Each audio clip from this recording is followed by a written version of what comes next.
How is it going, everybody? And thank you for tuning in to this episode of the Hanging Up the Boots podcast.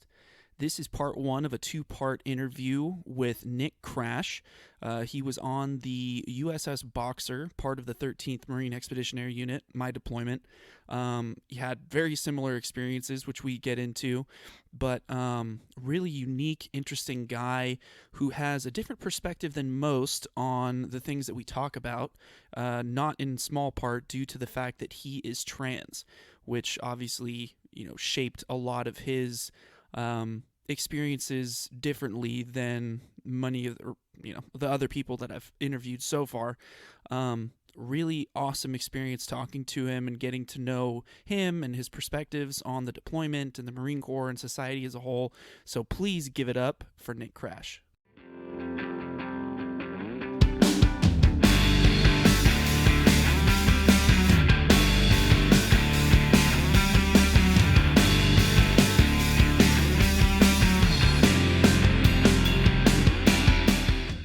All right, so ladies and gentlemen, we got Nick Crash here, over by Quantico, and so we really didn't spend a whole lot of time together on the deployment. He was on the other ship. He was on the Boxer, poor soul, while I was on the New Orleans, but we've got him here to talk about everything that we've been going over with the previous guys. So, dude, it's good to have you. I'm excited that you're on. No, thank you for having me. I really appreciate it. Absolutely. So you've got some differing perspectives than a lot of people that I've spoken to already have, and we'll get into that whenever you'd like. But so I just wanted to start off where we normally do and ask you, what landed you on the yellow footprints? Because like I talked about it with the other guys, that I basically tripped and fell into a recruiting office. So what was your life like before you got in, and what prompted you to join? Well, I'm just gonna go ahead and start off and say that my opinions are mine. I don't really speak for anybody else. For different perspectives and things like that, I just think my experiences are not inherently unique. It's just kind of like a lesser percentage than a lot of people really think about. Yeah. But for me, like starting off, my life was it was pretty basic. I grew up in a evangelical Christian home. I've got 10 younger siblings. Holy moly. Yeah, man, I'm the oldest. Actually, my youngest sister, she's only a year old, so that could actually be my kid. Yeah. Yeah, holy shit. Yeah, no, it's crazy. But my dad was he was an Army Ranger, and he was the part of the task force that went out to Mogadishu. So I grew up with hearing all those stories and doing stuff like that. I can't watch Black Hawk Down. Yeah, I was just about to ask. Yeah, I can't watch Black Hawk Down without actually hearing my dad talking about like, oh, that never happened, or that's not, or it was different. And so it's like watching that movie. It's funny for me because everybody loves that movie, and for me, it's just completely ruined because my dad was like, no, that's not right. So it's like watching I mean, I love Jarhead, so I was gonna say Jarhead, but it's like watching anything else, or like being like, no, that's not what happened. So I totally get it. But yeah, my dad he was 75th Regiment, all those guys. So I kind of grew up in that household, and my grandfather was in the military as well. So I guess I've always had this drive to be a part of the military, be a part of the police force, because my grandfather was also a police officer in the county of Alexandria here in Virginia, and I grew up here in Virginia. Oh, right on. Yeah, so for the most part, and my parents are divorced and stuff, and then so I was kind of bouncing back. So I already kind of had this duality in my life going on, as kids with divorce tend to do. So I got kind of used to it early on. Kind of being one person when I was with my dad, and being another person when I was with my mom. So it was kind of like it just was like a very natural shift between the person that I had to be for both of them, and then the person that I really was. So, but I always had this desire to like, go out and protect people and handle things, because, I consider myself a pretty emotionally, I guess, stalwart. I wouldn't say strong. Just stoic. Yeah, well, not even stoic, but I'll say stalwart because I like the word because it just means, long suffering is somebody who can put up with a lot of things and not necessarily power through it, but just, kind of survive. Mm, So, and growing up with that, and all of my siblings are actually steps, so they're all I'm the only one with my parents being both my mom and my dad, and so it's my dad and my gotcha. stepmom having the kids and my mom and my stepdad. So I Gotcha. already kind of felt like an outcast for that. And then I always felt really close with my dad being the firstborn and, having to be the person that had to deal with him because he came back shortly around when I was born. And he Mm, was dealing with his own stuff, his own struggles with PTSD and stuff like that. And, there are very instances where I like distinctly remember how it affected him. And, now that I'm as an adult, I can be like, oh, like that's what that was. But as a kid, yeah. like, Yeah. I just felt like there was this pressure on me and I couldn't really understand why. And I don't think he understood that that was a thing for me. Mm, But, I've always wanted to join. So then, I was in high school and doing stuff like that. And, I didn't really have a plan to go to college because it was something for me. It was, I, I'll say I'm smart, but mm-hmm. I'm lazy in the type of efficiency. Whereas, why am I going to put effort towards something if it doesn't accomplish something? Like, why am I going to go through all of this trouble to get a degree and then not even know if I'm going to be good at it or if it's a solid job or like whatever, whatever. Hmm. So, you know, it was interesting is, I was, as kids often do, being raised in an evangelical Christian household, being, younger and being told that, I wasn't allowed to date, I wasn't allowed to go out, and You rebel. it's Yeah. yeah, you Yeah. rebel and stuff like that. So, and what kind of the interesting perspective is, being trans and being born in, a female body and having that being a part of an identity that it's kind of like it's I guess it's hard to explain to somebody who doesn't have it body dysphoria. Mm, And it's something that I always tell people. It's like, you can't possibly understand body dysphoria, just like you can't explain PTSD to somebody who's never had it. that's It's true. more of like, it's like, I hope to God that nobody has to understand it. It's something where I Right. don't want people to understand how I could possibly be trans because it means that you tap into basically the primal desire to actually know who you are and what it means to be you. Yeah. And it has a lot to do with ego. It has a lot to do with, you know, your perception of yourself and the world around you and how you fit into it and all of these things. So, growing up, and as you're a kid, you ask why and you ask all of these things and do whatever. And, with the pressure of religion and stuff like that, it was very interesting to me is because, like being born a girl and, not really thinking about it or taking it for granted and having these feelings, but kind of burying them deep down. Cause to me, I was like, I have all these other issues going on. Like Right. I'm in high Right. school, like I've got 10 younger siblings I got to care.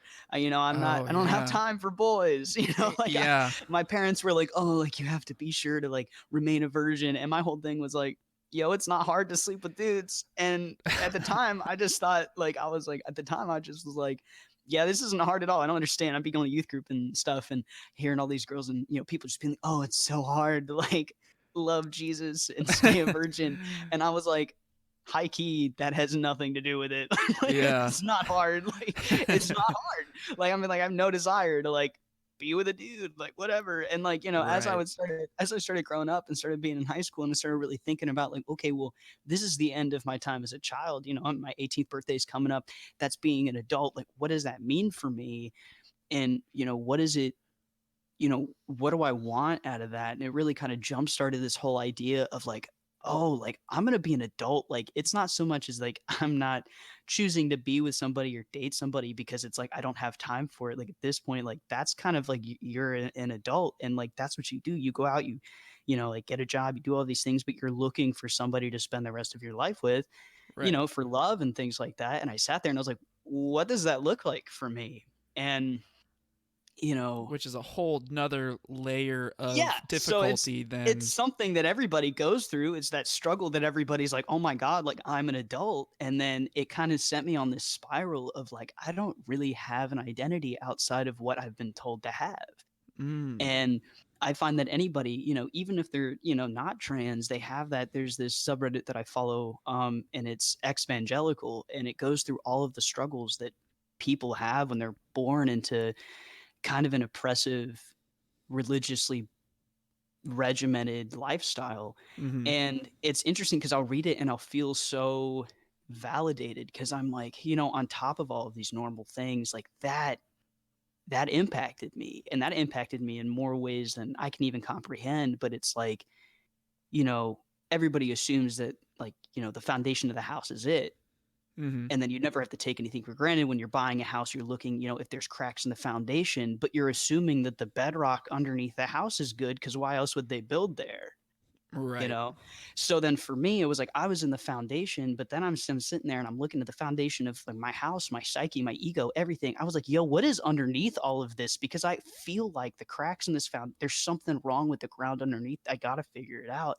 And I Mm-hmm. just started going down into this spiral, and I was like, man, like, I don't like guys. Like, I was like, I am not attracted to men. Uh-huh. I'm attracted to women. And as I sat at this moment, I remember distinctly the moment that I realized that I didn't like it. I was like, I was having this, like, this break, I was having this moment. And at the time I had my bedroom in the basement of my dad's house, and they called me up for dinner, and I'm in the middle of, like, sitting in the middle of my room, just like Having an freaking out. Yeah. existential crisis. Yeah. Yeah. And they're like, all right, hey, it's time for dinner. And I was like, all right, I'll be right up. And I was just like, ah. And then as I was climbing the stairs, I kind of had this moment where, now I'm very thankful for my ability to do it. But I have this ability to kind of just, for myself at least, kind of calm myself down and just kind of be like, you know what happens, happens. You've handled this much. You'll be okay. Like, it is what it is. So I'm Mm-hmm. climbing the stairs, and I was like, you know what? Fuck it. I like girls. All right. And I just accepted it in that moment where I was just like, I don't know how that impact me, but I just like them. It's cool. It is what it is. I went upstairs, I ate dinner, I went back downstairs, and I was like, continued, like, The freak the out. deep dive. Yeah, the deep Yeah. dive into who I am as a person.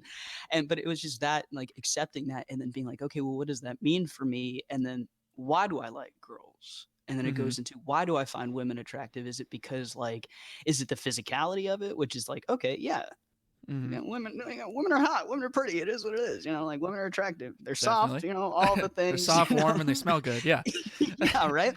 But then I sat there and I was like, well, what, if you're looking for somebody that you're attracted to, like, what do you think that other person can give to you that you can't give to yourself? And I was like, well, who do I know myself to be?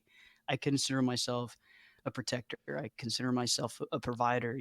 Was relied on from a very young age to, be self-sufficient, and then also be able to do that as I was a little bit older for my siblings. And, for me, the core of masculinity is accepting that responsibility and then knowing the impact that you have on others and being able to joyfully do it. Mm-hmm. If your purpose in life is to be a provider and to be a protector and to, serve those around you, because at the end of the day, like, I'm religious. I believe in God. I wouldn't say I'm religious, actually. So I'm spiritual. Mm-hmm. And I'm kind of had a breakthrough, after I got out of the military and everything like that, where, I believe in God, Mm-hmm. but not in the way that my family always told me to. Where for me, God calls us to do different things. And for me, to be a man, to consider myself a man, to do all of these things that I am naturally inclined to do, Mm-hmm. it's masculinity. True masculinity is service.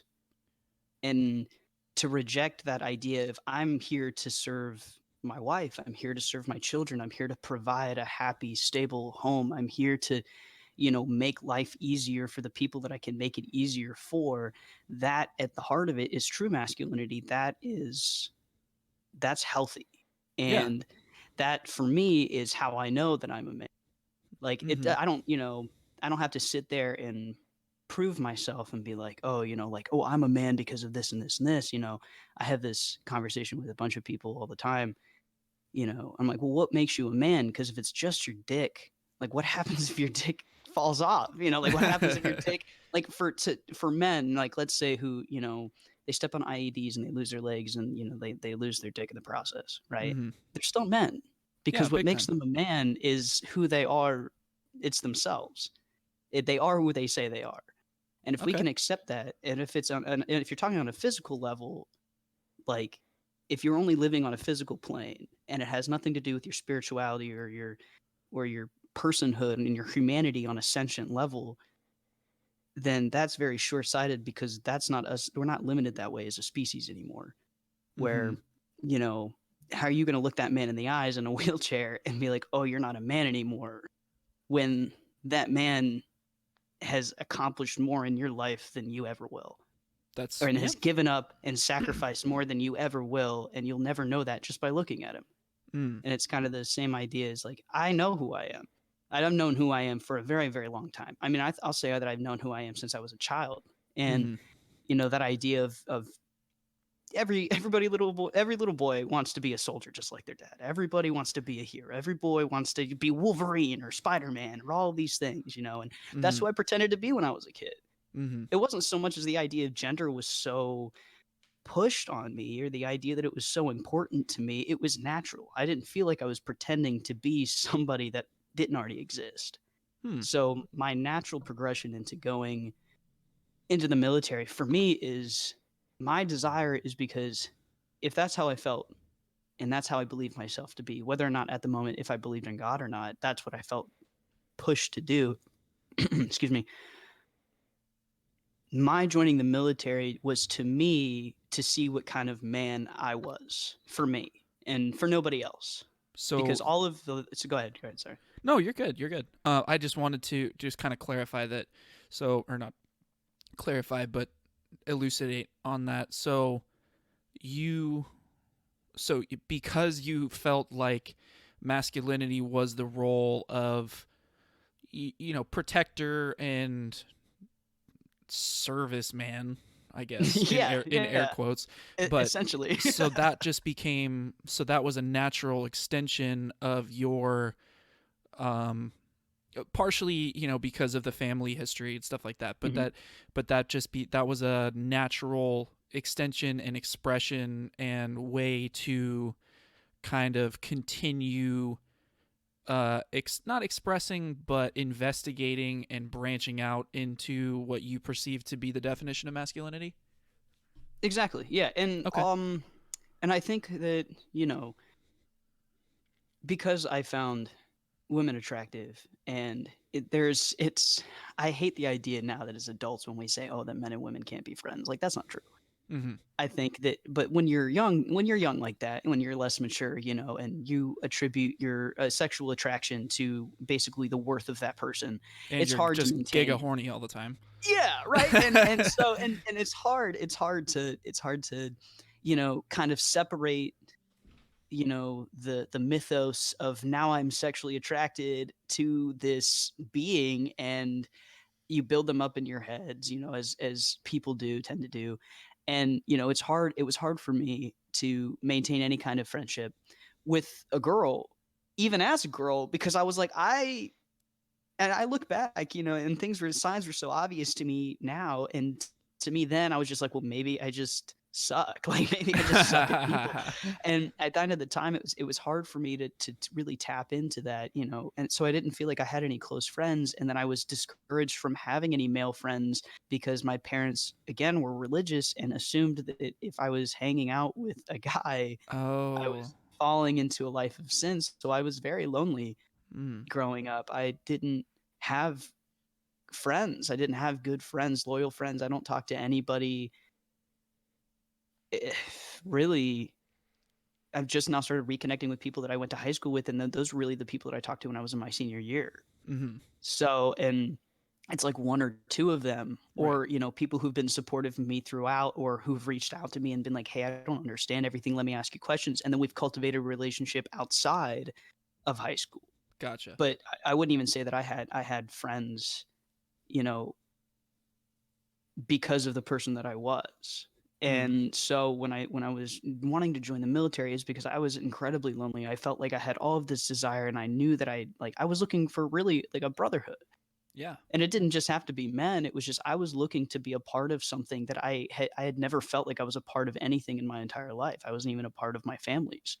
Mm. They were all focused on, everybody younger than me. I was kind of cast, to and fro from between my mom and my dad's house. I was living 1 week there, 1 week, at another place. And it was just, didn't really have a good solid set routine. I didn't have a good basis. So I was really kind of evolving within myself and really explore. I had to explore within myself because I wasn't in a place where I could explore without. And Mm. I wanted to be in an opportunity where I could see, okay, well, I've done all of this work for myself and I'm pretty confident in who I am and what I want. Let's put it to the test because I'm competitive as fuck. Yeah. Like, And there's no so and then better way to put your pun absolutely intended your testicular fortitude to the test than the United States Marine Corps for Yeah, sure. and the funny thing is about it is, I'm going through all this stuff and, my dad and I started butting heads a lot because I started asking questions. I really started questioning stuff. I really started, being like, okay, well, I was searching for accountability. I really was. I was searching for like, well, who's going to answer for all of these questions that I have and the things that have happened? Like, what's going on? And he and I really butted heads, um, my senior year, and he ended up disowning me and kicking me out of the house. And Damn, dude. yeah, I was homeless for a little bit, and um, funny thing was is I was like, you know what, fuck it, like I don't want to be in Virginia anymore. I'm gonna go up to Boston because I've never been there before, and I'd always wanted to go to Boston. So I moved up to Boston with $40 in my pocket, February 14th, um, and The same was day we shipped homeless. out on deployment, by the way. The same day we shipped out on deployment, and the same day that I graduated boot camp. Wow. Yeah, Valentine's Day is and a big day for you. yeah, so Valentine's Day is love for me. Yeah. But no. I mean, Valentine before that I never understood Valentine's Day, and now Valentine's Day is more of like a, in a completely arbitrary way. It's like kind of like a holy day for me. It's more of like a, hey, look how far you've come. Every Valentine's Day I'm like, the year before you graduated is the same day that you got up to Boston and you started a whole new life and you did it for you. So like it kind of gives me something to be proud of. But yeah, I ended up in Boston and I was homeless for a little bit. And then through I met people. I started networking on my own. I didn't know anybody up there. I Hmm. just went and I set up a job interview for like 2 days after I got there. And I ended up was going to like gyms to like shower and stuff. Like I was really homeless, and it humbled me a lot growing up from, a pretty secure middle class family, and, you know, who are inherently Republican, and, and having these ideals that I can understand, and I can understand why they have the motivations that they do. But I don't think people actually understand how fragile that is and how quickly it can go away. And for a lot of society, it's not an option to come back and pull yourself up, quote unquote, by your bootstraps, which Yeah. that whole metaphor is completely impossible because you cannot pull yourself Yeah. up by your bootstraps. Like Well, the other it's thing too, ironic. absolutely. But the other thing too is that just another quick aside. We're in the throes of the coronavirus thing right now, so I feel like a lot of people who did have that kind of if you that American dream mentality of if Mhm. if you work hard and you network and stuff like that, and you pay your bills and you have a little nest egg and stuff like that, and you have a job with a 401k and health insurance, and you'll be good no matter what. And I think a lot of people that believe that right now are kind of being forced to reevaluate what they think about things like that because of losing their health insurance after losing their jobs, and everything's kind I of gone mean, tits up pretty quick. well, everything's and I guess that's my mentality of it is, I have kind of a greater sense of peace throughout the whole process, is because for me, I always tell myself it's not that bad. I could be homeless again. I could be Yeah. living on a quarter a day. I could be, standing on the streets and telling strangers riddles for money so I could eat that day. And, Holy for moly, me, dude. it really, yeah, dude, it really keeps me humble. And it's funny is because, I have this because I know myself so well, and it's come across, and I've had a couple people tell me that I'm arrogant, and before it used to hurt my feelings, and now I'm like, you're right. I feel like I am arrogant on some level because you have to be to survive, to have a healthy sense of esteem, to know who you are, and to be proud of that. You have to be a little arrogant. A little cocky. and Yeah, I could a see little that. cocky, like, Marissa, no, but I'm gonna like clip that and I'm gonna send it to her, and she's gonna yell at you. that's fine. She knows it, I'd say it to her right now, but I like, believe and you. I've told her, but it's funny is because I can look at Marissa and she has this swagger, she has this arrogance about her, and it's something that I've always admired about her is, you know, you can't make her feel anything that she doesn't want to feel. Mm, And people either take that and either they accept it or they reject it completely. And I think this whole thing going on with this pandemic, this panic, is you're finding out just how weak you are when you haven't done anything to strengthen yourself. If mm, you've been relying on the fact that people are telling you that you're strong, or because you've been born into a situation that's more secure than another person, and suddenly it's not, you're panicking. mm, Why? Because your way of life, your ability to be comfortable is threatened. mm. And people live, and the military, complacency kills. Big time. There's nothing wrong with being comfortable for the moment, but it doesn't last. It's not supposed to last forever. It's not Mm, supposed to be something that's elongated, because once you get comfortable, it's very easy to slip into complacency. And absolutely. society right now is understanding that our complacency is killing people. Yeah, And we're and it's seeing that also very fragile. yes, and our loved ones are being killed because are dying because of our complacency to hold people accountable, ourselves and our elected representatives, the society, the system, everything like that. And it's all coming, and we're having to account for it. We're having to look people in the eyes and being like, hey, like, this is happening because we didn't set this up for the weakest among us. Which is frustrating, is because as somebody who's very service minded, as somebody who's arrogant, because I hold myself to a higher standard. I hold myself to a standard for myself where it's like, it's crazy that I've really had to have some, I'll say, come to Jesus moments, but Yeah. where I have to sit there and be like, what am I doing? Like, if I have to stand before God or give an account to everybody else, or if I was put on trial for everything that I've ever done in my life, am I proud of the things that I was able to change into effect and the things that I did to help people? And you know, whether or not it's justifiable for me, is it justifiable at the expense of somebody else's pain? And for me, being homeless and being up in the streets and seeing these people and that have to live like that, because I was lucky. I'm able bodied, you know, at the time I really only identified as a lesbian. So, Hmm. really I was kind of living my life. I was 18. I was going to bars and meeting girls and having the time of my life while also having the worst time of my life. So it was it was very two different worlds kind of colliding, where it sucked, but I was making the best of it. But it's only because I was in a time of my life where I was very lucky to be able-bodied. I was very lucky to not have any mental illnesses. I was very lucky and I already know how hard it was for me to find a job because I didn't have an address. I didn't, have the ability to be like, this is where I live. This is how I know I'm going to get to work on time. This is what's going to go on. Like, Oh, yeah. and like, if you don't have a cell phone plan, they can't call you. If you don't have access to an email, you can't respond. If you don't have a library card, because, certain things you need to do to get a library card, you can't go to check the internet, Mm, and if you don't pass and present, you can't shower, you can't do anything like that. You go to a job interview and they're going to pass on to the next candidate because they're more prepared. mm, And it was very much a awakening. It was very much humbling for me to be like, I'm I'm white, I did all of these. I had to realize so much of my privilege, and not even so much. And the word privilege is kind of like a trigger word for some. So I'll say my advantages.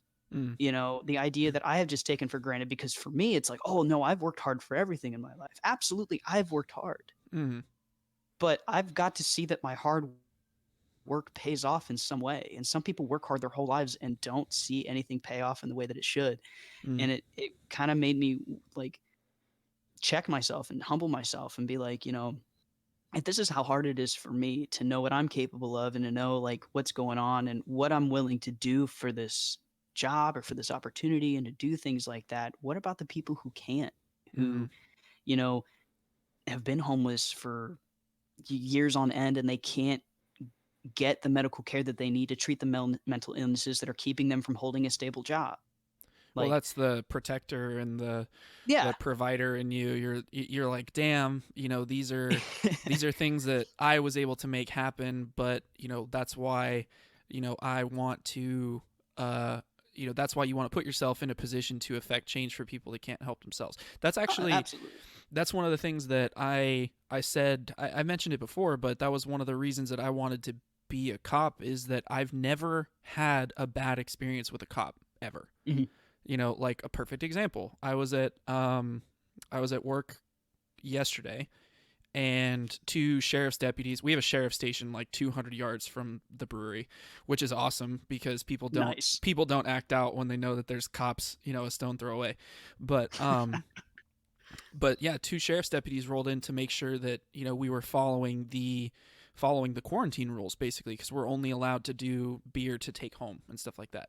So I was using the bathroom, and I came out and I hear hello, and I like poke my head around the corner, and it's two cops. I'm like, oh Jesus. And I walk up to them and I'm like, hey guys, how's it going? And they're like, yeah, we're just here to check on everything, make sure everything's cool. And the long and short of it is they were super fucking nice. They invited me on a ride along, and they're coming by today to buy a beer. So, Look at that. Look at well, you. they were just. I mean, it wasn't really anything of my doing. It's just they were really nice, personable people, and Yeah. they were just doing their job and stuff like that. And the fact of the matter is, a huge part of the United States does not have interactions like that with Hmm. cops. They only And I call the think cops as when things have already gone wrong, and they're watching the news, and things don't look good for cops if you only watch the news. and absolutely. and the thing is I always say that there's a few different kinds of people that go into the military. It's like either a family thing, you know it's a family thing, and you're carrying on a tradition. You do it out of a sense of like altruism or patriotism. You uh don't really have any other options. That's the category that I fell into. I'll be honest about that one. Or I you guess got same. Looking yeah, at what I was going through. yeah. I mean, but you little had little bit of both, little bit of all. yeah, and yeah, you definitely can fall into more than one category in certain aspects. But and then there are the people that got bullied in high school or whatever, and they're like, no one will fuck with me if I'm a United States Marine. Like Mhm. I'll get the last laugh kind of people. And I feel like there's a lot of people like that that also go into law enforcement, because no one will say shit to me when I have a badge and gun. Mhm. And for me, I didn't join the military out of altruism, but I did learn in the military that I also have a deep passion for Mhm. helping and protecting and trying to make life better for people that I might not ever meet. And that was something very fulfilling for me. And I realized that if I go into law enforcement, like, it's not the most glamorous, there is like this weird niche of like thin blue line worshipers, and stuff like that. But it's you don't go in if you go into it not for the accolades, but for any reason. It should be, I know that I'm not gonna be that guy that does it because I'll have the badge and gun and no one will be able to say shit to me. Mhm. And I'll make basically the kind of people that end up in a news story. Well, If it's basically the people who are looking for their authority to be granted to them by an external power. exactly, And exactly. I guess, and that's funny. It's fun. It's actually it is just funny, is because you know I use this metaphor all the time. Is we're all just rocks, right? And some of us can be tiger's eye, and some of us can be fool's gold. It doesn't matter, right? But we Hmm. don't really know what we are until we all get thrown into a rock tumbler, right? And then there's sand and grit and everything thrown in it, and then you start the rock tumbler, and then the sand and the grit makes you rub up against each other with like enhanced friction, and you rub Hmm. the rough layers off of each other, and then when you're done and you come out, you look so different than the rock that went in there the first time. Hmm. And I think that whatever your reasons to join, inherently, I think it is, I think all of those boxes are the same. Is it's people who don't have any other option. They're also looking for a sense of place with external power to be granted to them, and also this sense of patriotism to be like, okay, well, maybe I'll be worth something if I do this. Mm. And I think everybody joins for a myriad of reasons, but their most basic choice, or the one that they make, that's the final straw or the biggest category for them, is Right. just one. And I think that the blue line worshipers, they understand that the respect that is Yeah. necessary for peace officers. However, I say peace officers because you're there as a servant to your community. Big That's time. what it's supposed to be. I Mm-hmm. mean, if you look into the history of the police, that was, started around when Jack the Ripper, we didn't have a unified police force before we had the threat of a serial killer, when we realized that a unified police force is the best for investigations and, committing, or stopping crimes from being committed. Before, we just had communities that would fund one person to be a constable for them. Mm-hmm. And I think the idea of knowing your neighbors and being held responsible, because your neighbors would keep you accountable, and if your neighbors didn't think that you were doing a good job, they would replace you. Mm-hmm. And that idea of what do they tell us in the Marine Corps all the time? You have to respect the uniform that you wear, because you're not just wearing it for you, you're representing every person that's ever worn this uniform. Mm-hmm. So you're not carrying the power of just yourself and just the institution. You're carrying the power of every other person that's worn this uniform and will wear it after you. And the responsibility, So, not just the power. oh, absolutely. And the Yeah. responsibility of having that power. I Definitely. mean, what Spider-Man, with great power comes great responsibility, like Absolutely. it's Nice reference. I love Spider-Man. I'm a Me too. big Spider-Man fan. But like, yeah. So I think that idea is that we overarchingly, as a society, need to hold our peace officers to a standard that is attainable and it's accountable, and not make them have this drive and desire to perform. They're not a business. They shouldn't be considered a business. They shouldn't be considered for profit. They shouldn't do all these things and held to a quota and all of these things, because people inherently, as much as I believe that, people will follow the rules until they find a loophole. Mm-hmm. But, you know, that's just human nature. I think inherently humans want to be considered good people. How they go about it is different, but everybody considers themselves, they want to consider themselves to be a good person. Everybody wants to consider themselves law abiding, unless they views those laws as unfair. Mm-hmm. Now, Well, not saying that we should go through, and nitpick all of the laws, but there's the difference between the spirit of the law and the letter of the law. I'm sure, big. being, Yeah. you were in the Marine Corps, you understand that UCMJ can be unfair. Oh, I think the UCMJ is absolutely unfair, especially because the more that I'm taking only administration of justice and law courses, and take it with a grain of salt because it's college, but yeah, right. But basically the premise of the United States justice system, and the reason that while it is not perfect, it is the most fair and successful Mhm. justice system ever, is it's adversarial and it comes with a presumption of innocence. Mhm. Whereas the UCMJ is inquisitorial and it Yes. comes with a presumption of guilt. So the And burden that of idea, proof.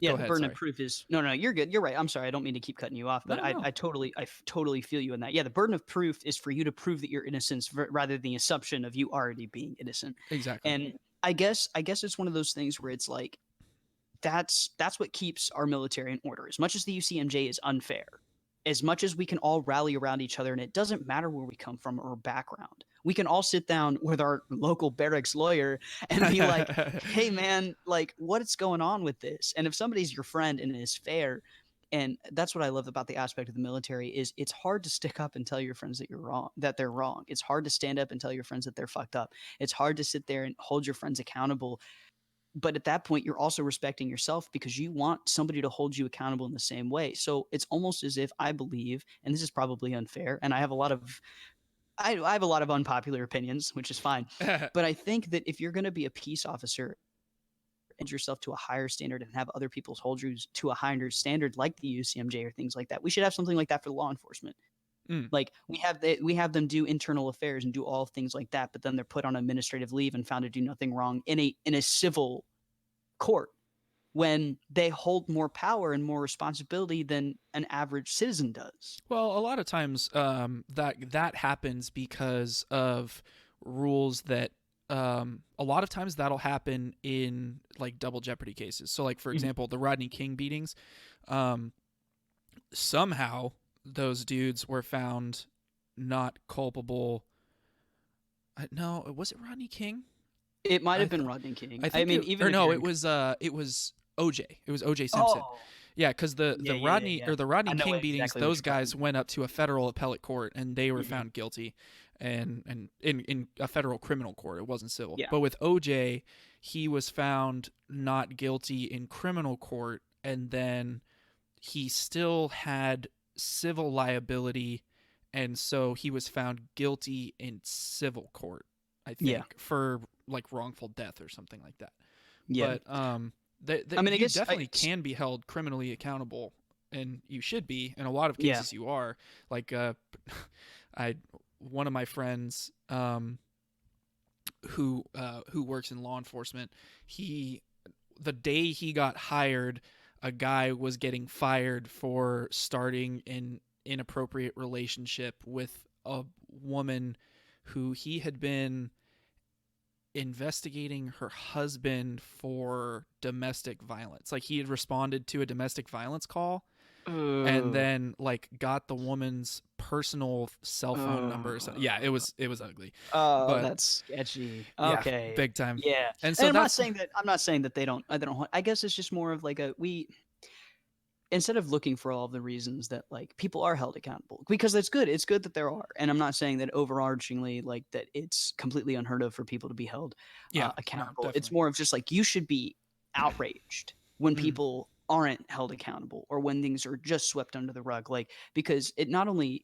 even if it doesn't impact you it impacts your community in some way Oh yeah. and if that happened to your community or something like what's going on is you should absolutely be willing and able to be like hey if it comes out in the wash it comes out in the wash you Mm. know and also one of the another reason that I wanted to join the Marine Corps is it has the highest rates of sexual assault Mm. and I wanted to join military police officer is because I wanted to do my part to investigate those crimes because in what Law and Order SVU the most heinous of acts I think Right. it's the worst thing that you can ever do to somebody I think it's just it's there in no way is it justifiable. Even when we look at murder, we can say it's self-defense, but something like rape, like something like sexual assault, something harassment, things like that, it's unjustifiable. You can't do anything like that. Yeah. And it really gave me a passion to, being homeless and seeing all these people and, talking to everyone and hearing their stories and hearing how many people were taken advantage of, man and like, woman, and, it's heartbreaking to know that nobody cares about these people even we say support the troops but what happens when they come back they struggle with all of these things with so many homeless vets on the streets and they're taken advantage of and why did the system fail them so bad not only just the military but society in general where's the safety net for the people who can't take care of themselves because somebody's taken away their ability to do that or they've never Mm. had that ability in the first place Yeah. so and I actually joined right after the Boston bombing I was there Oh and wow. yeah so got a healthy dose of trauma before I even joined so Yeah. Perfect. Perfect. So yeah you join up and you before we trickle or fall down another long aside. go ahead sorry No, you're good. You're good. That was awesome. So you join up after the Boston bombing of all things, in Boston, and you were in Boston, and so yeah you mentioned that you were an MP. yeah So what was that like while you were in? Did you have any? Did you specifically focus on sexual assault cases and stuff? Because I wanted to bring up Marines United a little bit mhm. later. I don't know if Okay you were as involved with that as a couple other people, but um, you obviously took took a serious initiative in going towards and attacking sexual assault as an MP. So did you get to do very much with that while you were an MP, and or was it more kind of run of the mill stuff while you were in? Bef- Unfortunately, I didn't. I did, I wasn't part of a task force or anything like that. I mm-hmm. wish, in some sense that, I did have that opportunity to kind of, accomplish what I initially set out to do. Excuse me.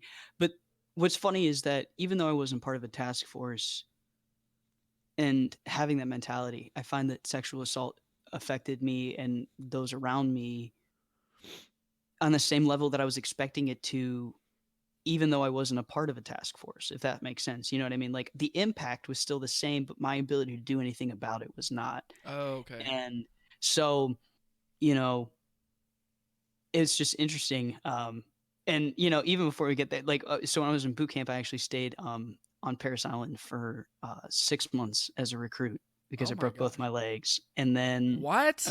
yeah, dude, it's not, dude, I've had the rough, the rough, What but did you? What? How?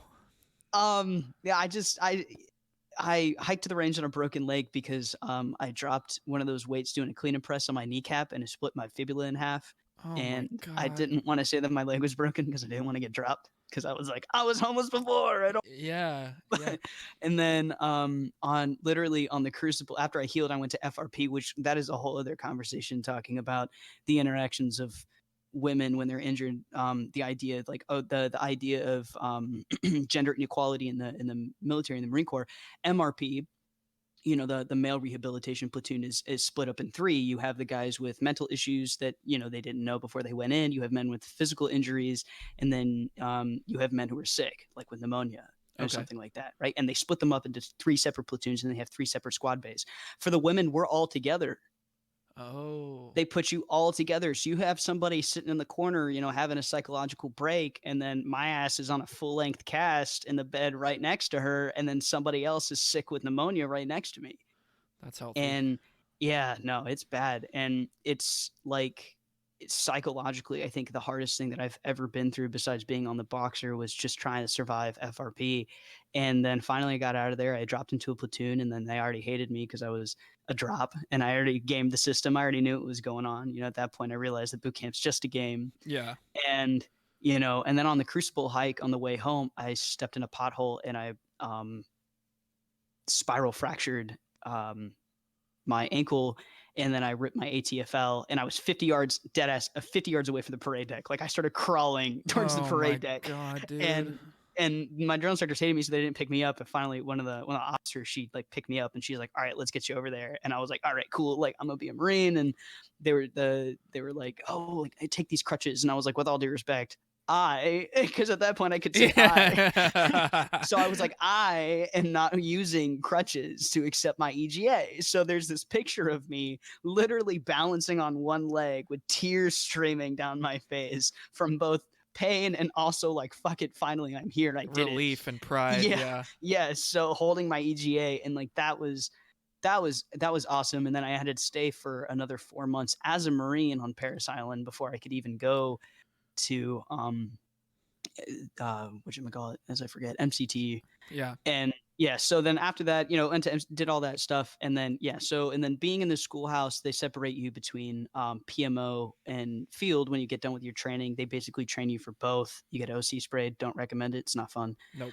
Um, and then, hitting the fleet, which is funny, as soon as I hit the fleet and, some of my friends went to PMO units, and then um, it was me and just like four others that went to a field. Everybody in my class except for four of us went to PMO. And Gotcha. And real quick, could you just, for the listeners, could you just explain the difference between PMO and field MPs? oh, okay. So in the military, so PMO is usually the guys in the military police cars that go around. They give speeding tickets. They responded to the calls on base. They're the ones that handle the I love, everyday I love how you investigations. immediately were like, they respond to domestic violence.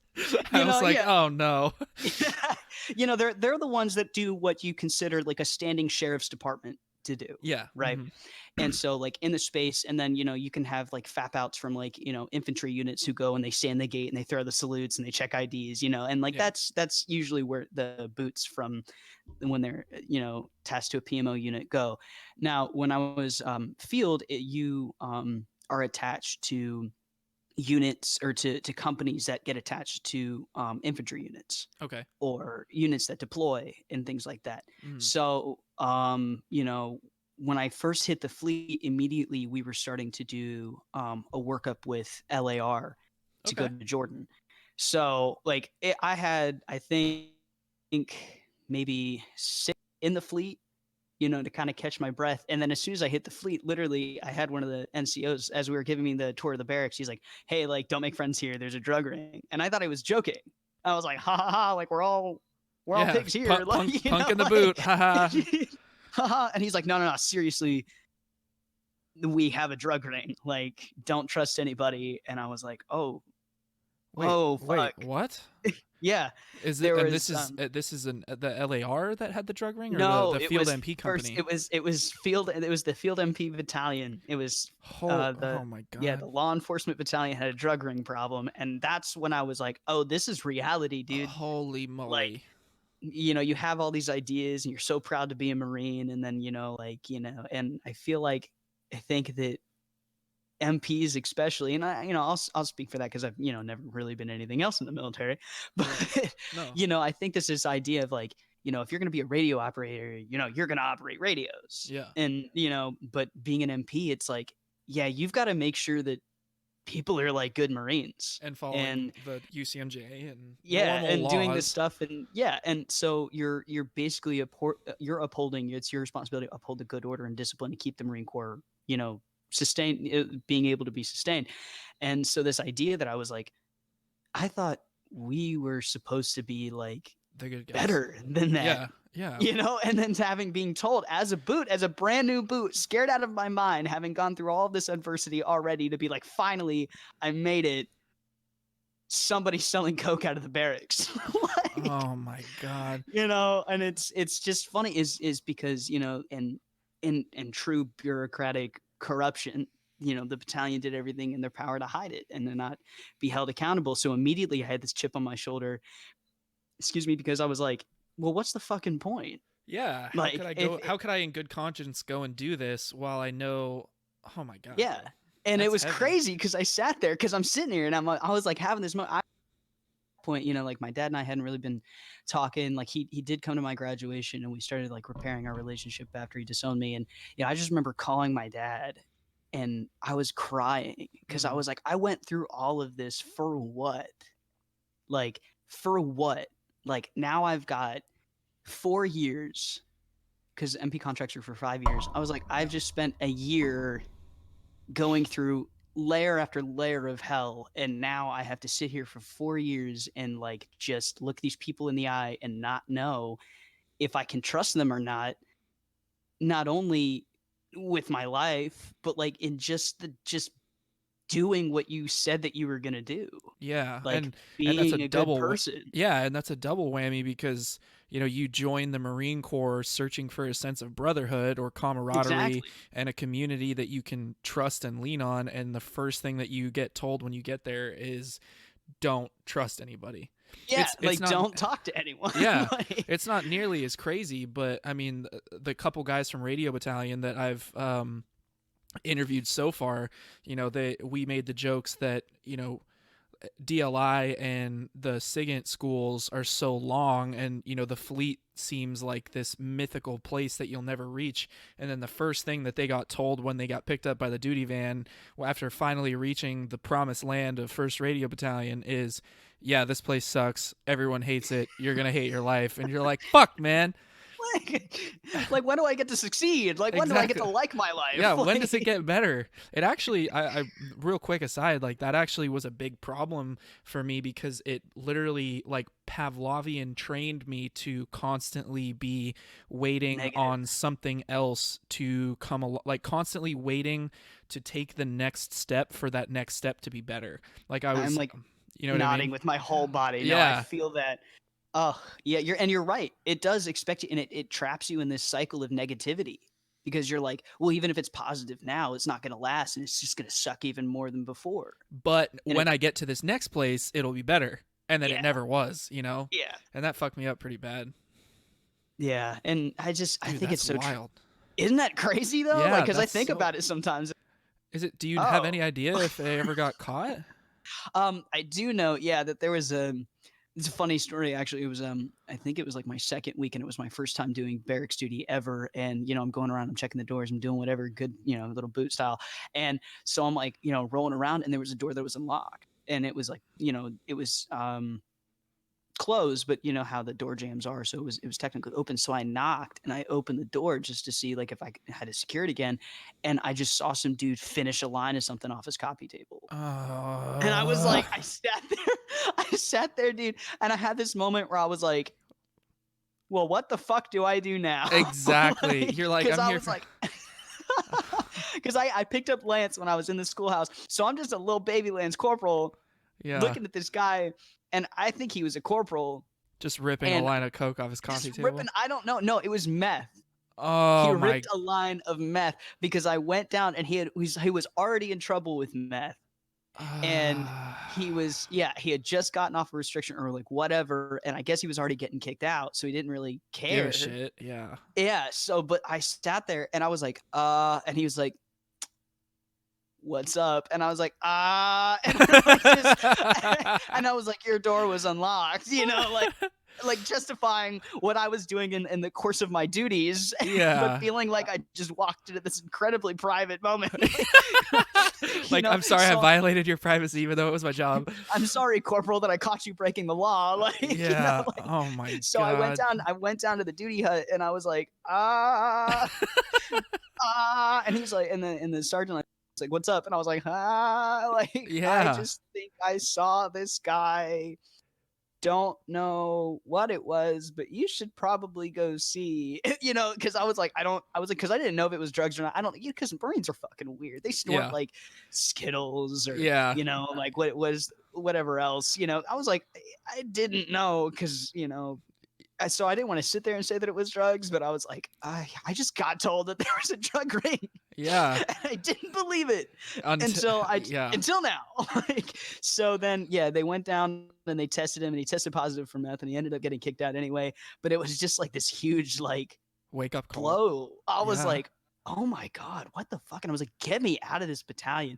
So finally they were like, hey, like, yeah, you're getting attached to first LAR. And I was like, oh my God, thank God. Like, Right. fuck. Okay. Like, so, and then, I went with three other females and, or To no, it was, LAR, that's rough.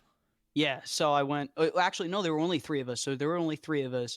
And, you know, at that point, like I became really close friends, and Marissa knows Amanda. Amanda's like my older sister.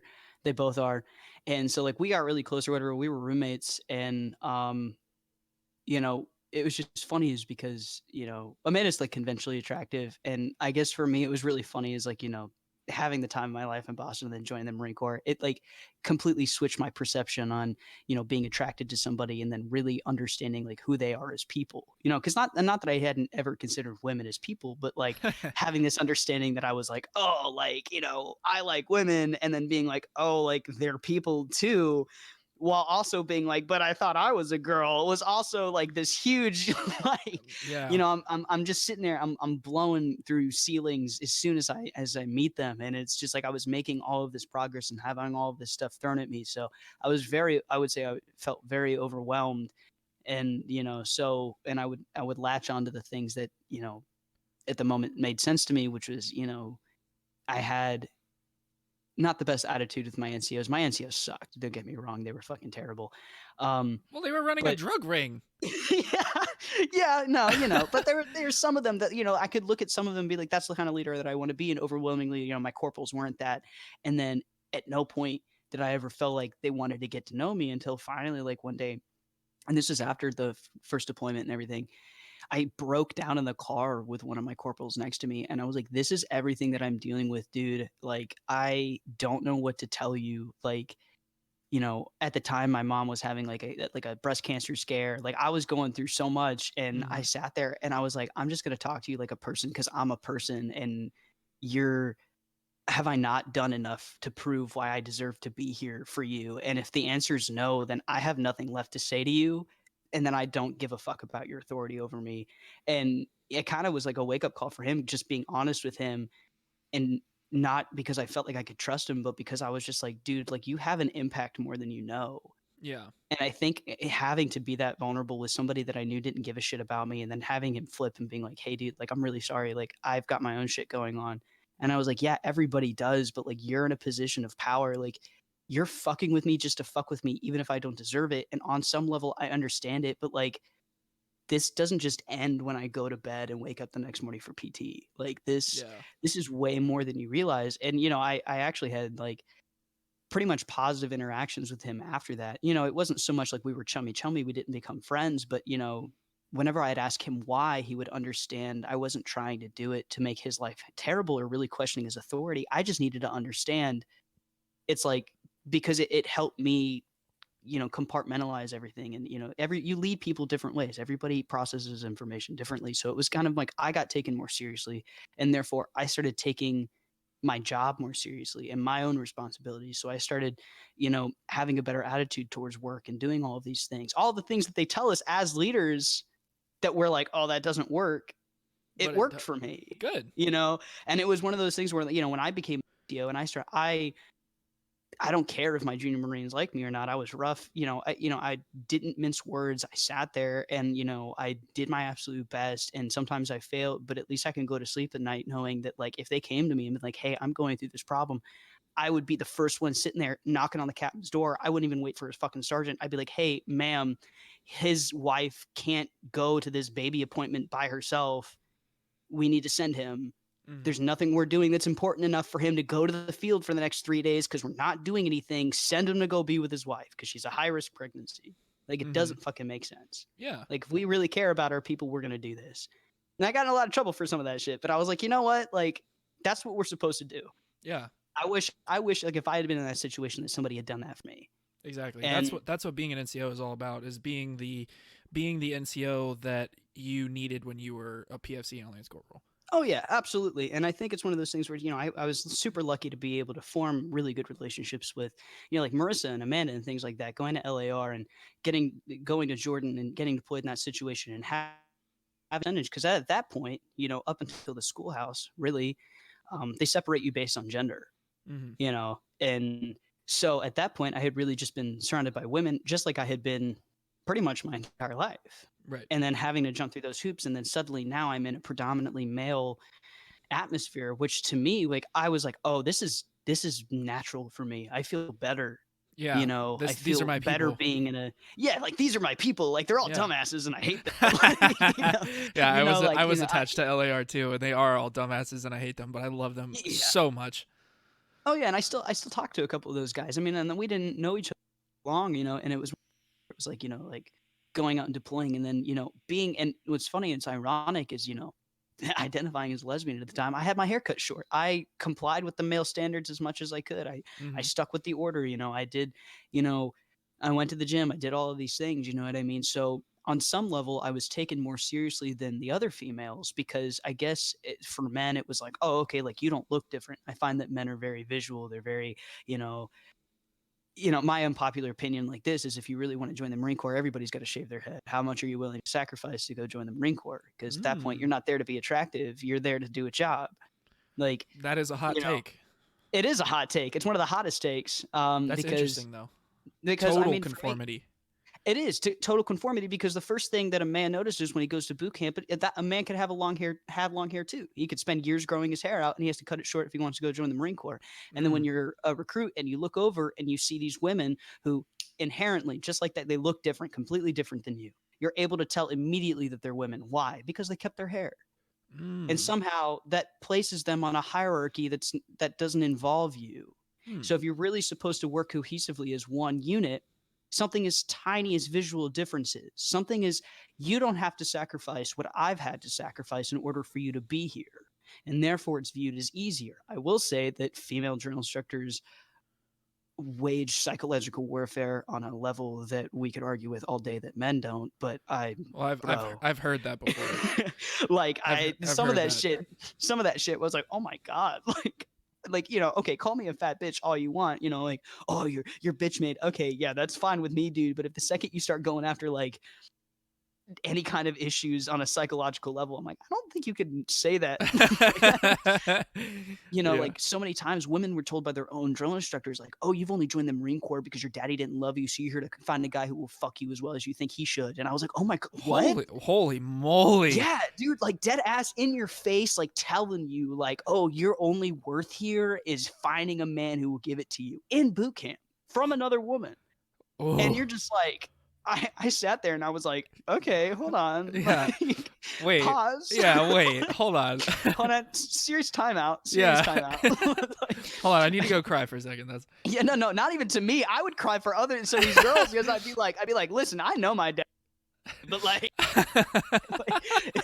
I already had this moment where I had to accept that my dad didn't want me in the house. But some of these girls, listen, like, Holy shit, oh dude. my God, dude. Yeah. So, but they, women have a completely different struggle, but men are very visual. They can't see it, obviously, because they're separated. But the first thing that they notice is they haven't had to cut their hair. Mm, And so for them to already stick out and for, them to be able to pick them up out of a lineup mm, is inherently dangerous to the idea of cohesiveness, the idea of inherently everybody sacrificing something. mm, So, and if you as a woman want to join an inherently male dominated, unfortunately male dominated, institution by the very nature of what it calls people to do, on some level you're going to have to accept the fact, just like everybody does, that you have to conform. mm, And what are you willing to do that? And if you're not willing to do something as simple as like cut your hair, you can grow it out later to adhere to standards. Once you become a Marine, mm. you're absolutely allowed to just stay within the standards. But if you're not willing to cut your hair and make that initial sacrifice in order to be considered one of the few, one of the proud, then really, are you willing to die for us? Damn. Like, if you can't cut your hair, you and you're sitting there, oh, I shouldn't have to. Well, we shouldn't have to do a lot of things. That idea of, oh, I shouldn't have to deal with this. The fact of the matter is we all do things we shouldn't have to do based on the principle of the fact that some of us do, Hmm. some of us have to. The other thing is it's And a volunteer only thing, yeah, you yeah, know. they're not. Yeah, and if you want to join any other branch, go for it. But the Yeah. Marine Corps, and cut your hair, Mm, shave your head. yeah. That's interesting. And then after I that, never really after you considered that. become a Marine, adhere to standards. Hmm. Which, I mean, I'm sure there's going to be a bunch of, there would be a bunch of like rebuttals to that, which I'm like, it's totally fair. I'm not saying that people shouldn't be upset about that. You're absolutely allowed to. In my understanding of having lived on both sides of the fence, it's just it's a very small thing in the grand scheme of the institution that immediately separates men from women. And I Mm, don't think we give enough credit to all of these small things that build into this overarching resentment towards women in the Marine Corps. hmm. This idea that they're held to different standards, this idea that they do so much less but get away with so much more, when everybody suffers Yeah. differently. There are Marines that I could be upset about for having great commands and having great military experiences and feeling like that no matter what they came across, their command supported them and now they have great careers and they have security and all this and they're able to do what they want. I could be bitter about that. Hmm. Or I could just be happy for the fact that they found that. And my experience wasn't the same, but it's given me different kind of perspectives and able to apply it in different areas of my life. For Exactly. men to be upset by, you know, the inherent existence of women being a threat to how much their effort is worth, that's the wrong way to look at it. Mm. Like, oh, women are here, so my achievements mean less because she didn't do as much pull-ups. Let me tell you straight up right now, since I've been on testosterone, bruh. I was proud of the amount of pull-ups that I could do as a woman, and I could max out a flex arm hang, which inherently takes more core strength than anything I've ever done before. I started taking testosterone, and 2 months on testosterone, I had doubled my amount of pull-ups. Well, yeah. I mean, it's literally It's testosterone is strength it's juice. it's Like, man juice, yeah. like it's, I mean, yeah, that and makes sense. and the idea is that women are held to different standards, which is like it's like okay, like inherently, if you want to do special forces, cool, cool, cool, cool. There's always going to be that gray area when if you want to have a unit that literally all sticks to the same thing. But this idea, this overarching resentment for women existing by being different, but then okay, like not acknowledging that experiences can be completely different and then accepting that and rejoicing and being able to find joy in somebody else's. I don't know. It's just it doesn't make sense to me, and I don't think I'm going to be able to ever explain it. It's just interesting to be able to sit there and go into to deploy. My first deployment being an inherently overwhelmingly male dominated scenario, and then having to turn around and then go on a MEU, be on the Boxer, literally like 4 months later, Mm-hmm. and then being trapped on a ship Yeah, with a bunch of people. that's what I wanted to get to, actually, was the No, yeah. deployment, because that was our small bit of common ground, was the misery of Oh the god. 13th MEU. Oh So my god. you went, and so was Marissa was MP as well, or was she something? She was No. air ordnance or something like that, right? Yeah, she was with the wing and everything, but Gotcha. Okay. they put all the women in their own Right. Their in own their berthing. own place. Yeah, their own little can. Yeah. Yeah. So, you know, I don't know if you've listened to the episodes beforehand about, with my friends commiserating about our time, because we were all part of the same detachment. We were part of Oh, the really? yeah. So Yeah, I everybody. haven't had the chance to, man. I'm No, sorry. dude, you're good. I'm just glad you're here now. But basically, we were all part of the same detachment, and we had two of our three, um, two of our three members of our command were woefully incompetent. Like, not maliciously so, but so incompetent that it was tantamount to like malice. You know what I mean? Mhm. So our AOIC, some members of our detachment had mixed feelings about him, but I'd to this day die for that man. He was like the one saving grace of our command. But anyway, so yeah, we spent most of those episodes commiserating about our unique experience, about how awful our time was. But so you were obviously part of a different unit, and you were only on the Boxer, which I think was worse than the New Orleans. The New Orleans was smaller and fewer people. I think slightly more technical problems. We had no Yeah. plumbing and no aircon for the majority of the deployment, which was its own. Big oof. I could talk for 40 minutes about the No, joys of. I would probably lose my mind from that. So God bless you, bro. Dude, no, it was pretty wild. Like, everybody would. I mean, to this day, like, this is way too much information, but to this day, I still only take a shit every like 3 days, because I think I had to train my body to. I'm serious, because like. Tell me why. Tell me why. I totally get that, and I'm on that same level. Yeah, I mean, it got to the point like you would go into the bathroom, and you literally had no option. Like, you only peed in the shower because all of the toilets were literally full to the brim with essentially unsanitized porta potty soup. Like, it was, dude, it was awful.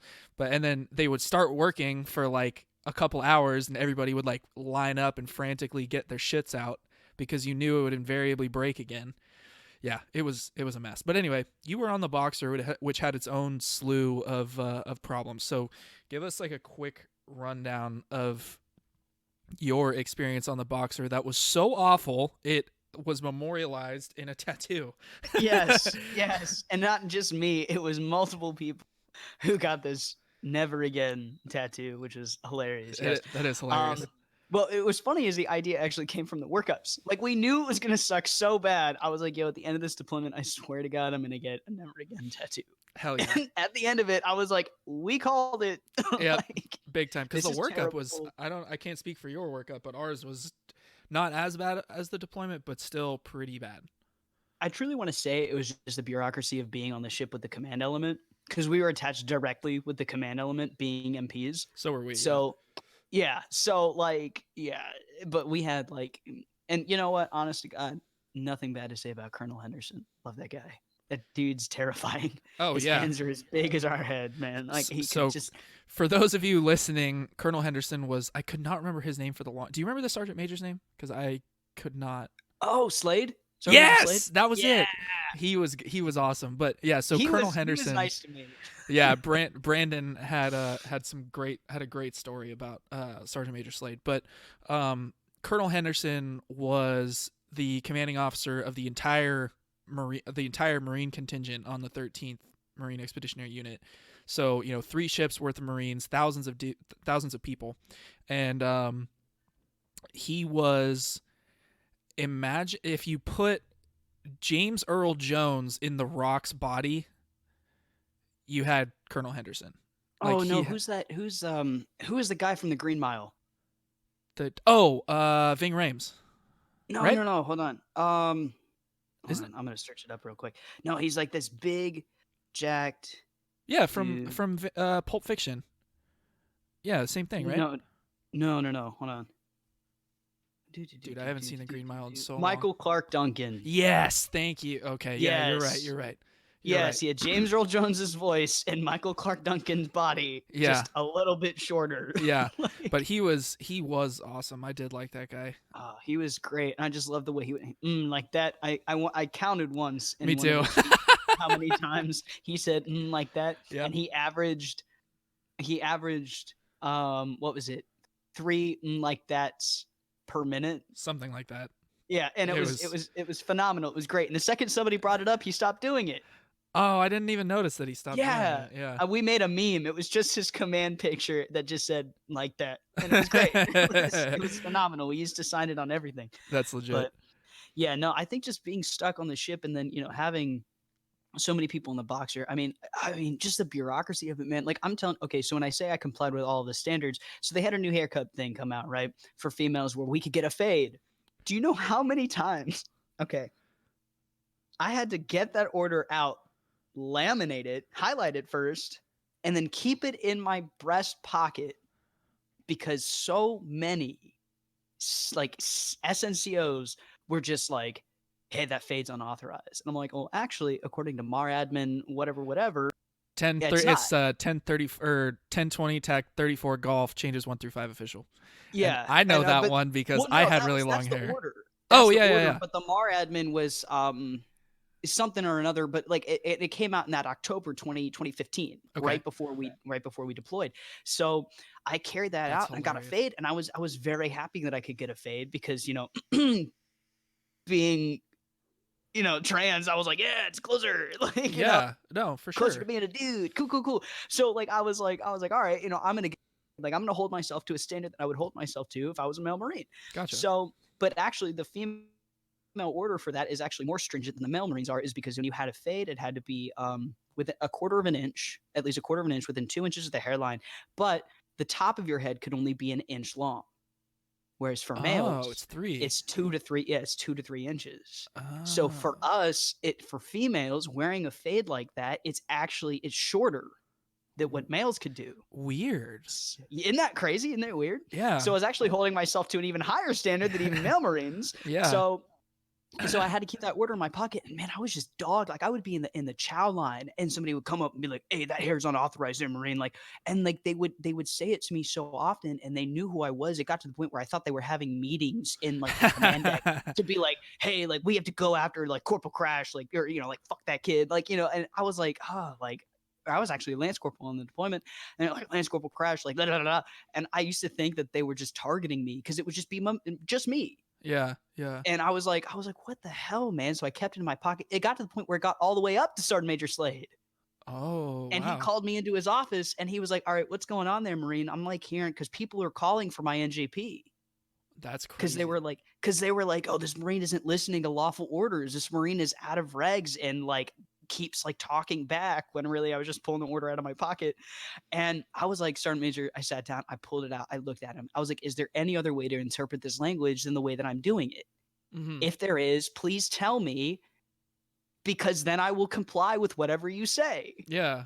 But Nobody's actually sat down and talked to me because even the staff sergeant that was in my berthing was like, no, you're right. She was like, you're fine. yeah. And I don't even know if you know who Staff Sergeant King was, but she was like Uh, on everybody for, like for hair regs and stuff like that. But for me, she was like, you're fine. So it was, and she Interesting. was a former drill instructor. So I Oh. was like, yeah, the Yeah. GI said I was cool. Like, Yeah, whatever. exactly. But so he sat me down and he's like, well, and he read it and he goes, well, how do you want to cut your hair? And I was like, well, the way that I've been cutting it, Sergeant Major, like, like that's the way that I want to keep it. And I was like, he's like, well, it can only be 1 inch on top. I was like, yeah, I mean, I guess I'd grow it out like a little bit longer because it just looks weird, whatever. He's like, all right. And he like wrote on the bottom of the paper, like put a piece of paper down and wrote that under his command, I could grow my hair out longer than 1 inch on top, but my fade was authorized. Cool. Yeah. So I was like, I love you. Yeah, Like, exactly. you're the best, And he was, and he probably didn't even remember that. But to me, I was just like, like, here it is, the piece Yeah. of paper, like, I've got the and after golden that, ticket. Yeah. hey, fuck you guys. But like, Exactly. I sat there and I was like, man, we're having people like, commit suicide and fucking the armory and shit. For the Boxer, we had JP8 contaminate our water system. I You know, remember we that. were we were bathing, drinking, eating jet fuel I for remember. like 2.5 weeks, man. Like there's something so much bigger going on, and you're gonna NJP me because you didn't want to read an order Yeah. about how short my hair could be. And I think that's just the best summary of Yeah. just life on the Boxer, of like just bullshit that we No, had to deal with. 100%. Like, Like to give you kind of a a similar thing. So I arrive on the Boxer, and it was during the JP8 contamination. So, I had my friends being like, "Hey, check it out. You can light your toilet." I'm like, "Oh my god, there's working toilets. Like this is great. There's water in the toilet. That's amazing." And one of my buddies was like, "Yeah, but you can set it on fire." I was like, "What?" And he's like, "Yeah, check this out." And he pulls his lighter out, sticks it in the bowl, lights it, and there's this big flash of like the fumes coming off the toilet water oh catching yeah. fire. So that was tight. And then It's a metaphor for hitting the fleet. Like there's water in the bowls, but it can be set on fire. yeah, So, exactly, 100%. And so I'm like, okay, well that's a pretty fucking big problem that needs to be addressed. And then I think it was something like 2 days later, the birthing manager of the command element had he was like going to be tasked with going to DJ, either DJ or Kuwait. I don't remember. And he basically was like, "Yeah, I can't."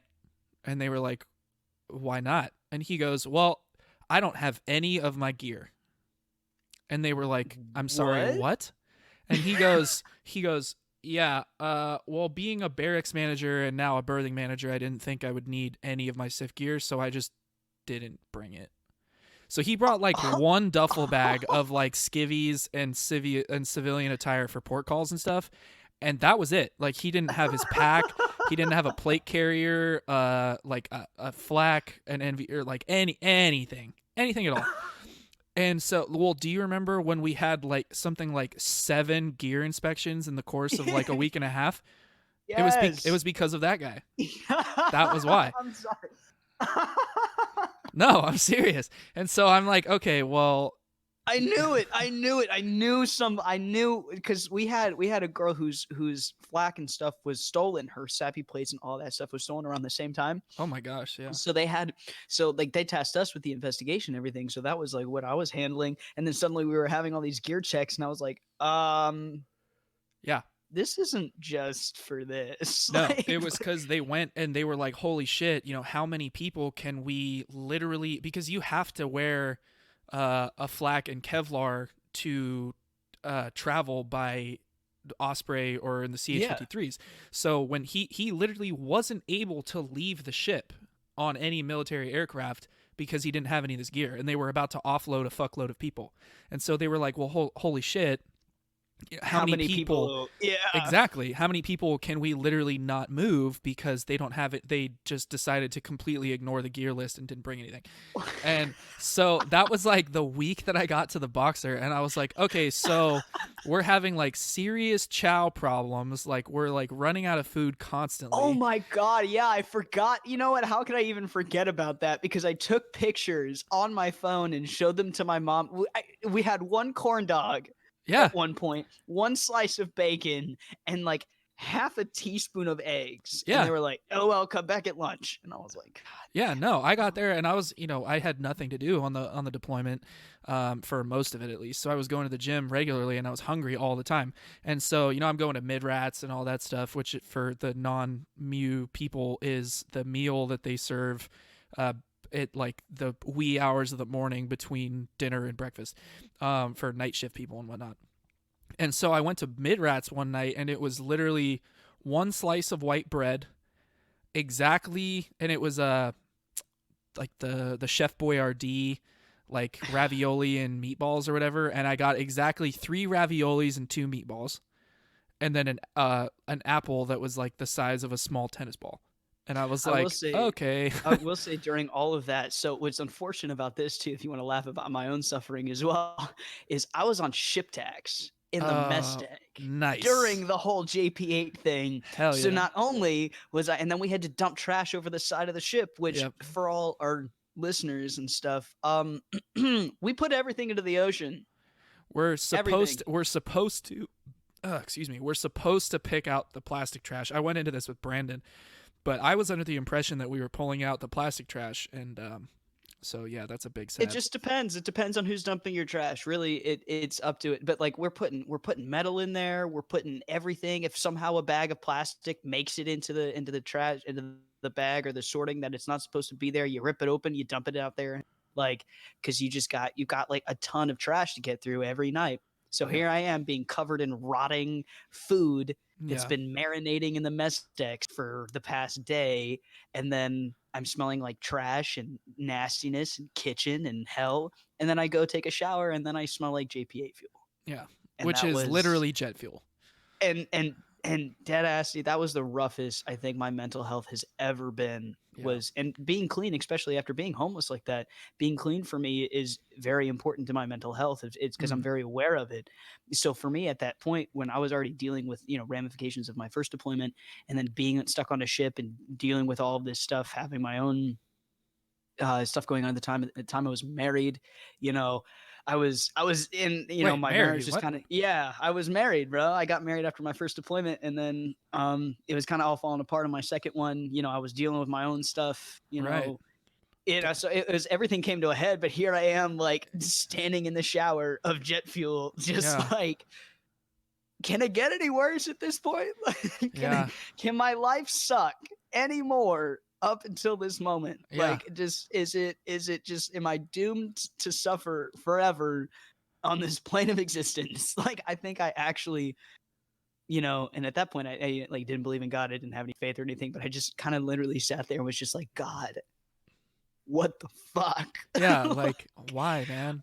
Oh man, oh man. I think it's funny because now we can look back and we can laugh about all that shit. Right. But I know Right. for everybody, like being on the Boxer, it makes you just so callous, man. You don't really give a shit. You don't give a fuck about anybody around you. And I think, you know, you're right about being stuck in that whole, like, that negative mindset of like just waiting for the other shoe to drop, because there's always something worse. It's always something coming back. And even if it's good, even if you're on port call, you still got to get back on ship. Yep. Like, even if you're having a good time, it's not meant to last. And Yep. it's just unfortunate, man. It just sucks being caught in that constant state of like disappointment. Yeah. Is just, It's it taxing. wears on your soul, man. So Yeah. like, I think everybody that we deployed with, that I stayed in contact with, is out of the Marine Corps now, who is on the Boxer. I think so too. Like, I think everybody that wasn't already on their second deployment, and even actually there was a staff sergeant, actually, she was like, this is like my third MEU, and she's like, I'm getting out after this. This is the worst thing I've ever been on. And I was like, damn. Yeah. Like, I mean, that's a lot, man. Like, yeah. Well, it was comical.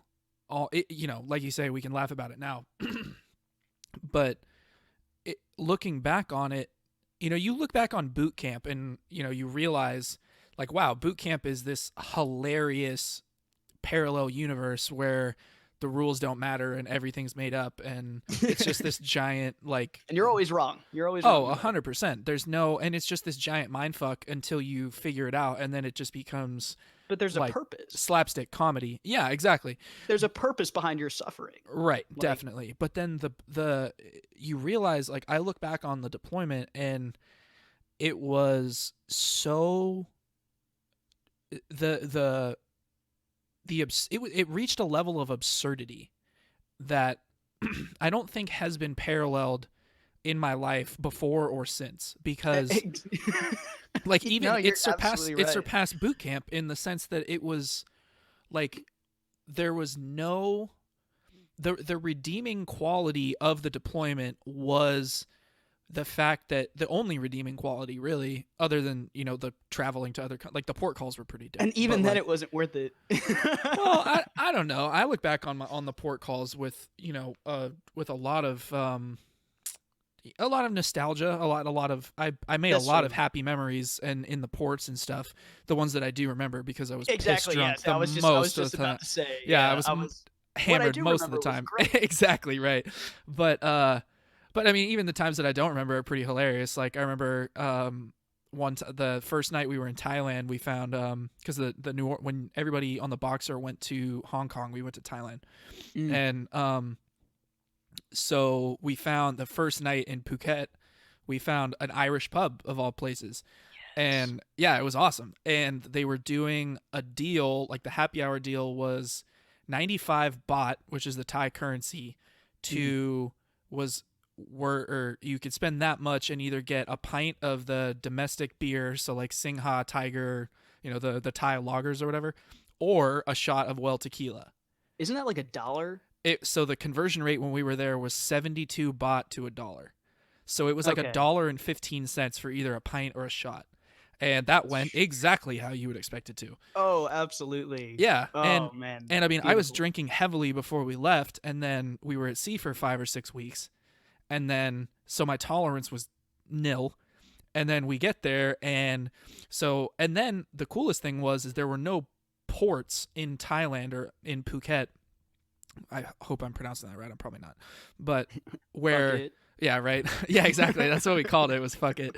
But there were no ports that were big enough to handle the New Orleans, so we had to anchor like a certain distance off the coast and then ferry Yeah, that's the how it was in beach or Hong whatever. Kong too. Yeah, exactly. So I come back and I'm like I threw up at the bar, like I puked into a bowl of popcorn, like I puked into a water bottle in the taxi on the way back to the port, and then I'm sitting in the front row of the ferry, and the water's choppy and stuff, and I'm sitting in the front row of the ferry, pass out, and the windows open, and so every time we hit chop in the water, I'm getting splashed with seawater, and I'm none the wiser because I'm literally in tequila Like a driven coma. dreamland. Yeah, exactly. And so we get to the boat, and I'm like, barely. My friends wake me up. I puked off the bow of the boat before we even left, like pulled away from the shore, and so my friends basically have to carry me over the little divide from the ferry onto the boat, and we get up to the berthing, and I'm like, why am I so wet? And they're like, what do you mean? I was like, why am I like cold and soaked? And it was just because I had I was blacked out and kept getting splashed through this window. It was lunacy. But then you know and so I have a few good Oh, stories of the port calls and beautiful. stuff. It just brought back so many. Yeah. You're right. It is good. I think you're right. The experiences in them. I think that's the only thing that really kept us sane. Like, Yeah. and that's why I really feel right now with this whole coronavirus stuff, they can't port call anymore. So Yeah, I'm that's really wild. saying a prayer every night for those poor guys stuck on the ship because I'm like, Fuck, dude, I didn't man, even think about that. I would have actually murdered somebody and then probably myself Yeah, I would if have I just had swan been dived stuck off on the that flight boat. deck. Oh my gosh, dude. Like I think about that. I've been thinking about that more often Yeah. is I think that's the only thing that kept our sanity, but the only thing that really makes it worth it for me is the people that I met. 100%. That's what I was getting to, is that Yeah. like the fact that it was so comically miserable in retrospect, the only redeeming quality other than the port calls was that you were sharing that misery with everybody around you. Like there was nobody, because you're locked in that ship, everybody that you're coming into contact with is experiencing the exact same bullshit that you are. And Mhm. so it just like boot camp, where that cohesiveness is formed by the shared absurdity and misery and those weird like otherworldly experiences. It's like that on the ship as well, and that's what I look back on fondly, very fondly, is Mhm. playing sitting in the berthing in the dark, sweating my balls off because we don't have any AC, and we're in the Middle East in the middle of like July or August, and I'm Oh, playing Dungeons and Dragons on the ground in the berthing, and nobody's taken a shit in 5 days. Like it's beautiful. 100%. But like that's the kind of shit that when I think about the deployment, when I'm not like, cursing my command and, looking up like hexes online to place on them and shit like that, those are the things that I'm thinking about. You know what I mean? You just start researching religions, like what allows me to curse people. Yeah, exactly. Like, show me the voodoo. Like, I don't know Give what it to me. I don't know what I gotta do, but if it'll give those people leprosy, like, I'll probably do it. Look up in the command pictures. You can just like make your voodoo doll just exactly. Yeah. accurate. Well, the hilarious piece of comeuppance that I got about my command, a real quick aside before we get into the post-deployment stuff for you, was my OIC, who was the pinnacle of malicious incompetence. The big problem with her was she relied on her rank for everything. Like, she didn't. Who is this? I don't want to put. I'll tell you off the air. I don't really want to put, it to me because I'm gonna laugh about it. Yeah, I feel like I know who you're talking about. Yeah, so I won't put their names out there because I readily shit talk them, and I think they might still be in or whatever. I know one of them is not, but I think one might still be. But she, like, her whole theory or her whole like persona as a leader was, you do what I say because I'm an officer. There was no dialogue. It was just, this is the word of God basically from her. People. Yeah, but the hilarious thing is she, when we got back, she was only at Radio Battalion for a little longer, and then she went to Raider Battalion, where rank doesn't mean anything. Yeah. And she, from what I understand, just had the worst time at Raider Battalion because she was, like, demonstrably incompetent, and everybody and Raider Battalion for the non-Marines is MARSOC. It's the Marine Corps Special Operations Command, where they just give a shit about how good you are at your job. They don't care what rank you are. You could be a gunny and be telling several lieutenants what to do if you're the one that's the best. So it's a strict meritocracy there, which is, in my opinion, how the Marine Corps should operate in general. But absolutely, she went from this idea or this persona of, you're going to do what I say no matter how dumb you think it might be, and no matter how much of a better alternative you have, you're going to do it my way because I'm an officer and you're a lance corporal or a corporal. And then she went to MSOB. She went to Raider Battalion, where they just like regularly told her to just eat dicks. And it's just shit on her whole life. Exactly. And from what I understand, she had a fucking miserable time. And then my staff NCOIC, equally as incompetent. I'm pretty sure, from what I understand, he handled this project with such incompetence and like signed off on something unlawfully. And if I recall correctly, it actually affected the terms of his retirement. But he was a huge cock, so I don't really care. But anyway, so that was my little bit of karmic comeuppance for them. That's amazing. I know. You don't hear. Schadenfreude. Yeah, exactly. At least somebody got held accountable on some level. Exactly. All right, you guys, thank you so much for tuning in to part 1 of my interview with Crash. Part 2 will be coming in a couple of days, so stay tuned for that. Follow the Instagram at hutb.podcast. That's where I put all the updates and stuff for the podcast and releases and things like that. Little clips and whatnot go on YouTube as well. It's just the Hanging Up the Boots podcast channel if you search that. But I really hope you took as much away from this as I did. I really did not know that Crash had as interesting of an experience as he had. But it was really awesome getting to know him, and I really look forward to dropping episode 2 in a couple days. So thank you guys. I appreciate you all as always, and we'll see you soon. You know you're one thing better, clear your